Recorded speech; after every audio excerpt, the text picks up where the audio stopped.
Hi, this is Patrick from Motion VFX, and today I'm happy to be showing off mCollage for DaVinci Resolve.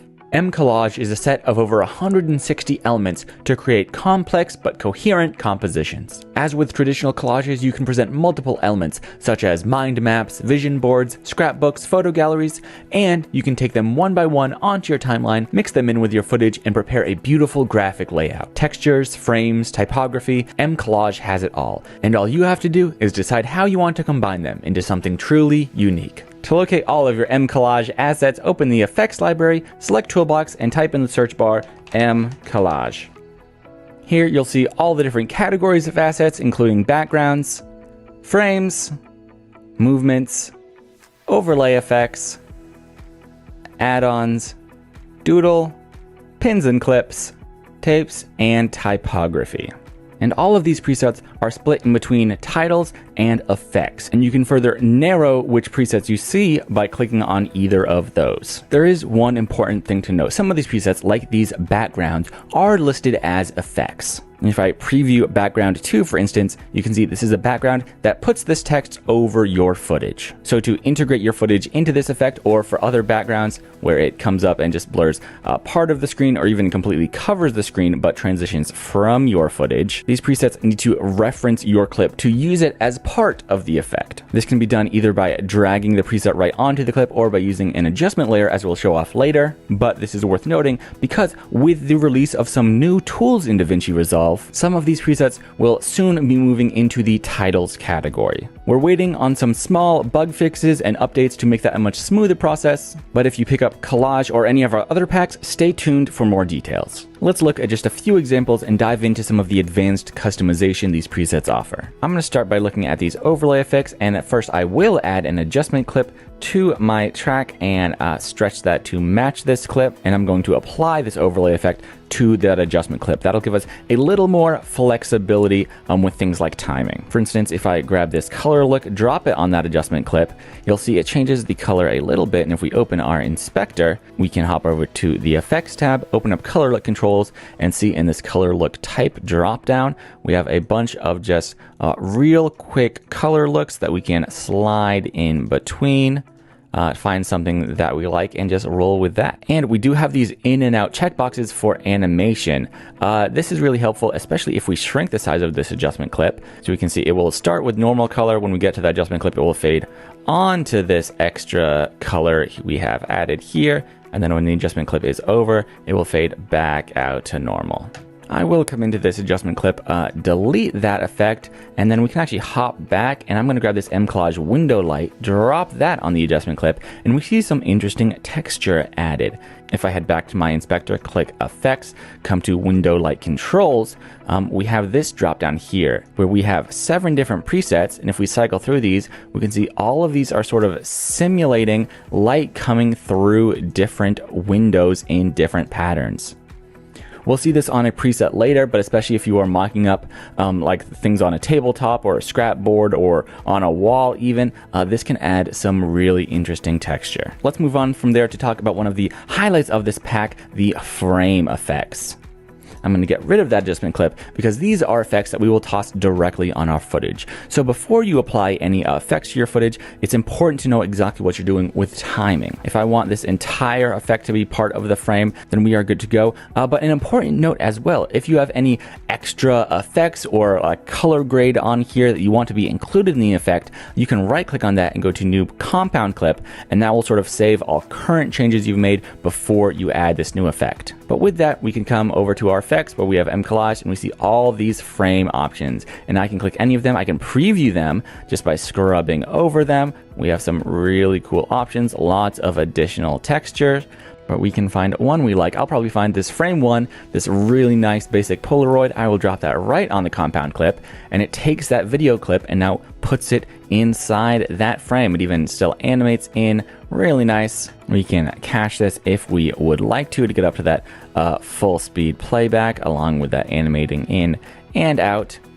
And again, those are all options you can control in the inspector. We have that in and out animation if you want those, and then inside we have extra options. We have content controls.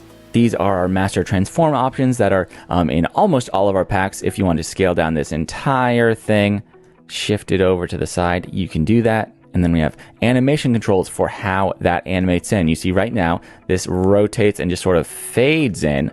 If I uncheck that fade, but check this slide animation, then now we can go to the beginning of our timeline. I'm going to pull up slide distance, so it's sliding much further, but I will pull this so it is almost completely off screen. Just pull the slide distance up a little bit more, and now it will slide from off screen onto our screen. You can combine these in a few different ways. You have tons of control for how you want this to look. So I can center out a lot of these options, reset this scale to 1, and if I pull up the slide distance a whole lot, you will see it eventually gets all the way off screen, slides on screen, comes to a still. Our video is playing in this frame. It looks great. Then at the end of the clip, slides out. And underneath animation controls, we have drop zone controls. Here you can see, because we dropped this right on footage, this is set to video. That's great. You have the option for photo as well. You could always drop the effect right on a photo on your timeline or import a photo right here.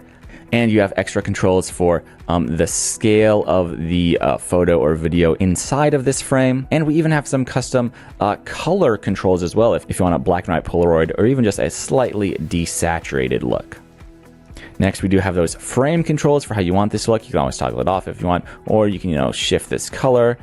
If you are working with a set design or colors you really like, or you just want it faded a certain color, you have those. And then of course you have these drop shadow controls, especially if you have this over a brighter image. Then when you toggle that on, you'll see that right now this is over black. But from there we can move on. I will delete this frame effect, come back to my effects library, and let's pull in some titles. I can scroll down to typography, where we have a bunch of really great options here. I'll pull in typography 25, and we can say we have this really awesome action title. We have this text duplicated with this cool outline in front of it, and that of course animates in and then back out. And if we select that in the inspector, we have all these options. Of course, we have those in and out checkboxes for that beginning and end animation. And in case you thought I missed it, above that, of course, we have this mCollage by Motion VFX button. You can see if you just mouse over that, it wants you to click it. And if you do click that, that'll take you right to the Motion VFX website, where you can stay up to date on all of our new releases, including really exciting stuff like mCollage for DaVinci Resolve. But from there, of course, we have those same content controls for those transform options, title controls for typing this in through anything else you want. You can see I can type that in, dance. And you can always toggle off that first title, but if I scroll down as well, you see here I have that second color and outline. This first color here being this foreground element, so I can change that to solid if I want to, and then that red solid is in the background. And I can always change this thickness, the sheer of these, all sorts of different options to make this completely custom to you. And those same controls in subtitle, those text controls as well. Changing that sheer as well would look great. Or you could just toggle that off if you want something big and bold. And finally, of course, down here we have those drop shadow controls if you just want a little bit more separation in your scene. There are numerous typography elements, including some smaller elements that are just really nice to pin on your scene in different ways. Not always to draw lots of attention to them, but just have them more as a graphic element than text to draw attention. And as a reminder, if you come to this drop down in your viewer, you can come to Fusion Overlay, where you have these sort of like tactile controls to much more easily drag this anywhere in your scene, even scale those up. So you don't have to mess with dragging around your mouse inside, these different number options inside your inspector. But we can move on from there to checking out one of the last elements we're going to look at before we dive into building an entire scene, that being these miscellaneous elements of the tapes, pins, doodles, and add-ons. These are really fun. You can grab any of these doodles, any of these tapes as well, layer them however you want to. Especially with that overlay, really helpful. If I then drag these around, come to this doodle as well, drag those, rotate these however you want. You will see these animation controls are just like the engine we found for animation inside those frame settings. But it's important to note here, I can open up dual controls, just change this color a little bit, and this can be a really powerful example of mixing fusion effects with more traditional timeline effects. If I hop over back to settings, I can come to composite and bring down this opacity. If I want to see a little bit more of the footage, if I want it to be a little more opaque or a little more see-through, I can make that happen. Then toggle back to these titles, shift this wherever I want in frame, and that will look great. Lots of powerful elements here that you can combine in any number of ways, especially these arrows, these checks, lots of these, lots of potential for you to build something completely original. With that basic overview out of the way, we can move on to building a complete scene with mCollage. We're going to start with this piece of footage we've already been working on, but then we're going to look at some other examples that already have some effects in place, and we are just going to build on top of those. First things first, this dancing scene. We're headed back to effects inside our effects library. We're going to come to effects where we still have mCollage selected here, and I'm scrolling all the way down because we're going to start by grabbing mCollage plastic wrap. I'm going to drop that right on this footage. I am at the beginning of this clip, so this will animate in. And then right on top of that, I'm going to scroll up and grab frame 37. Unlike that Polaroid we saw earlier, this is a really cool effect where I can drop it on. It will be scaled down a little bit, but the first thing I'm going to do is go right to frame 37. I will open that up, come to my content controls. Now I'm going to scale that back up so it almost fills our entire screen, and that extra outline just goes right to the edge. So we have this really subtle frame with this more overt plastic wrap option, and both of those animate in as this clip slides in with it. This already feels like almost a completely different scene, but we can keep going by hopping back to titles, where I'm going to grab typography 27, drop that, and then typography 30. You'll see I am staggering these in time, but I'm going to stretch these so they all end at the exact same time. If I disable 30 real quick, we can see as this comes in, our background comes in, and then we have this 27 title coming in. We have a few different elements that are really cool. We can preview that and see the 2 lines of text in this title, live loud, new, and then music. The music has this really cool texture where it starts solid and then goes outline. Really great effect. It's big and bold as well, so I don't think there's too much I want to change here. I like the title. This is the font we want. But typography 30, if I enable that as well, you'll see this is that sort of tag we played with around earlier. And this we are just going to scale down a little bit. I will go ahead and toggle on my Fusion overlay because I want this just down in the corner. And in fact, this title is big and bold, which we like, but maybe not that big and bold. I'll scale it down just a little bit. And take this typography 30, really scale that down. It's just going to be like a nice little tag over the edge of it. That's great. Now this is a great title, but we can use some of our other elements to add more emphasis to this title. Right between this live loud and new and this music, we have this little gap here. Let's fill that gap. And I'm going to do that by making sure I'm in titles and scrolling up to Doodle 15. I'll drag that. Again, I am stair-stepping these a little, add a little bit of a delay, stretch that out, and if I grab that doodle, you'll see if I preview, it is this nice little gentle like right-on stroke. That's very cool. So I can drag that right into that gap, and then in content, you know, I will scale that up a bit more as well. We want this to feel pretty good. I might even back that up a little bit so it starts a little bit closer to that other title coming in. And with that cache, we have a really slick scene, lots of different elements in frame, lots of cool texture. We have our title, it animates in, it animates out, and we can move right on to the next clip. Feeling really good about what we did real quick. I might hop right into that doodle and, you know, scale it back down a little bit. Maybe it's just a little closer to that live loud new tag. That's great. I have moved to this second scene we're going to look at, and some things might look familiar. We are starting with a backdrop of images that were all made using that same mCollage frame feature. We brought these photos in, added that frame effect to all of them, and summed all of those down to one compound clip. Now there is no animation on any of these, they just stay static in the background, and we did actually render those out into one still, so we don't need to worry about processing that in the background. But that is just a quick example of how you can really go above and beyond layering these effects on top of each other. But what we are going to do is keep this as a static background and do some really fun stuff on top of it. And we're going to start doing that by looking at two extra stills that I've dragged on the timeline. Those are disabled for now, but you can see I can press D to enable those. We have one picture, two picture. We're going to start looking at this first one, and I'm going to do that by opening my effects library and make sure we are still looking for mCollage. Inside effects, I'm coming to frame 29.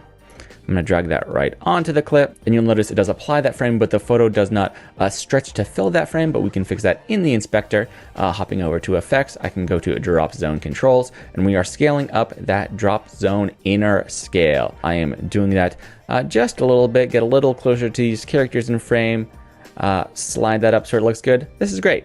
And then we can balance using these animation controls and content controls to get this to slide into frame and land exactly where we want.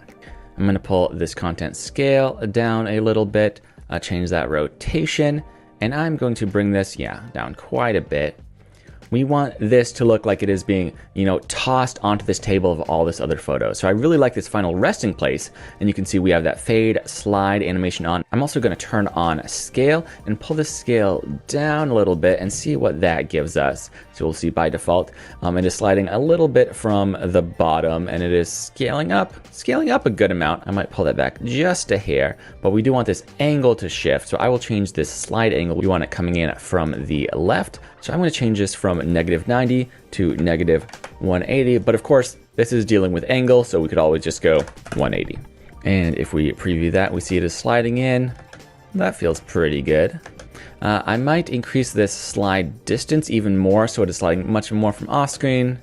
Yeah, and you just get that sort of feel like it's being tossed in. I am keeping that fade just to help with the transition. You could always toggle that off if it is sliding from completely off screen, but that would be a much more exaggerated move. So I think that feels great. And then I'm going to enable this second clip. And what I'm actually going to do is copy this first clip, just Control C on this one right here. And on the second one, I'm going to click Alt V. And I could either click all of video attributes, or I can just come down to fusion effects. And if I check that and then click apply, you'll see that it then copies that exact same movement. So I'm just using this as a starting point. I can hop right back over to effects, shift this somewhere else in frame, maybe scale it up, change this rotation a good bit. Yeah, just get it over here like that. And of course, for the specific picture, you'll want to come into drop zone controls and, shift that a little more in frame to fit something good. Great. And now, since this clip starts later, we have two photos coming in, one after another. And those will also, of course, play back smooth once they are fully cached. But 1, 2, and then we can look at some of the other exciting things we want to add to this scene. I'll give myself a little space to work here looking at all these tracks. Now, we will actually be tossing in one of these typography elements, typography 21. But if I demo that real quick, and come into either content controls or this fusion overlay to, position this up in this corner, scale it down just a little bit. This is about where this text will end up, but you'll see that right now, it is very hard to see that text, especially over some of these white frames we have here. But I'm going to move that up a layer. I can extend to reach the end of that clip, and we are going to add an effect using an adjustment clip. And when I come to my effects library and drag on an adjustment clip, I'm going to extend this to cover our entire scene, and you can see I'm putting it below this typography. This adjustment clip will darken some of our scene, and when that scene is darkened with the typography above that, it'll be much easier to read. So in that adjustment clip, I'm coming back to effects, scrolling down, and I'm grabbing window shadow. I will drag that to adjustment clip, and instantly you see some fun stuff happening. We showed this off previously, but this is a really phenomenal use case for this effect. You could really sell that these photos are like lying out on a table somewhere, and you have this window and casting this shadow with natural light. You can even have some fun flicker going on. And of course, over in Inspector, you can hop into effects, come to shadow controls, and you have this drop down of all these other options. Really exciting. I'm pretty sure I'm going to land on shadow 5. that does give us a nice subtle shadow opacity down here. So you can see we have this pattern which is happening over here, but now it is much easier to read that text. I might even bring scale a little down, further down, bring it up here.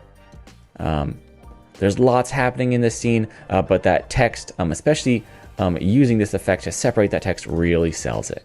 But there is one final thing we are adding to this scene, and we are going to do that using another adjustment clip. I will drag that over the typography this time, make sure everything is lined up.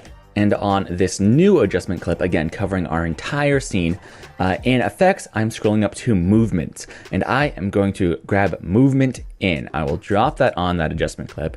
And now you see over the course of this entire clip, you have all these assets coming in. One thing to note on that first adjustment clip with this window shadow. By default, this does have those same in and out checkboxes, but we are sort of looking at this static scene here. So I'm going to uncheck those so that those lighting effects are always in there from the beginning. That looks great. And you'll notice this movement in, it's definitely moving in, but it's also pretty exaggerated. But in the custom controls for that, of course, we have movement controls. And if I don't want this to push in as far, I can always cut the animation speed. I'll try about 0.5 there, maybe a little less. Let's go 0.2. So we still have that.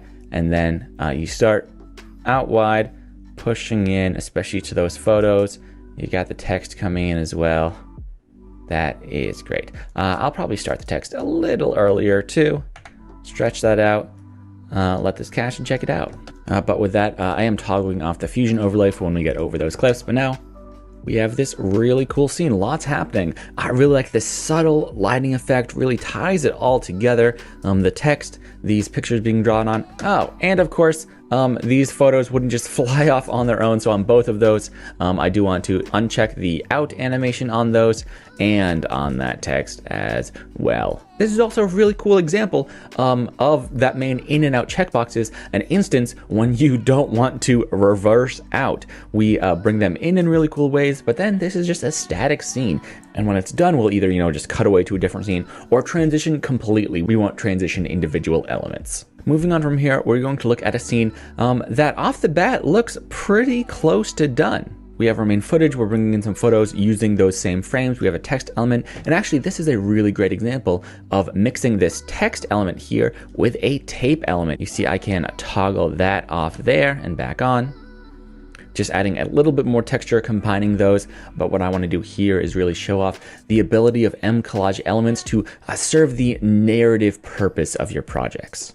And I'm going to do that by opening effects and first things first, dragging in a new adjustment clip. Now this adjustment clip, unlike the previous ones we had, I am just going to sync up with this extra typography and tape elements. So that means any effects I add on this adjustment clip won't kick in until we get to that point. I will make sure I'm previewing in the middle of that adjustment clip, and over in effects, I'm going to scroll all the way down to overlay effects. And I'm going to drag on that color look that we looked at earlier, and then this lens dirt option. You'll see the color shifts, and then with that we get some splotches around here, and you can tell, yeah, this looks a little older, a little dated, especially if I come in to my inspector now. I'm going to change that color look from bleach to chrome. It's a little more brighter, a little more vibrant and contrasty, but still you get that slider like throwback or flashback look. And the effect it really gives us is that it tells this story as new elements come in. You have these people celebrating on vacation or just enjoying their day. Then you have these photos of them enjoying themselves, and then finally when this text comes in, you also get these effects. And this text, this happened years ago, but still comes back in my dreams. And then all of a sudden you realize like, oh, this isn't happening now. This was a while ago. This is memory. But once you put that all together, you end up with a fairly complex narrative story in just one scene and one line of text. As you've seen, there are so many possibilities when you start mixing and applying mCollage assets to your video project. You can punch up high energy clips, create a stylized photo gallery, or add narrative detail using graphics over your footage. For more information on mCollage or to view any of our other packs for DaVinci Resolve, visit motionvfx.com, and be sure to subscribe to this channel so you don't miss any exciting releases in the future. Thanks for watching, and we'll see you in the next one.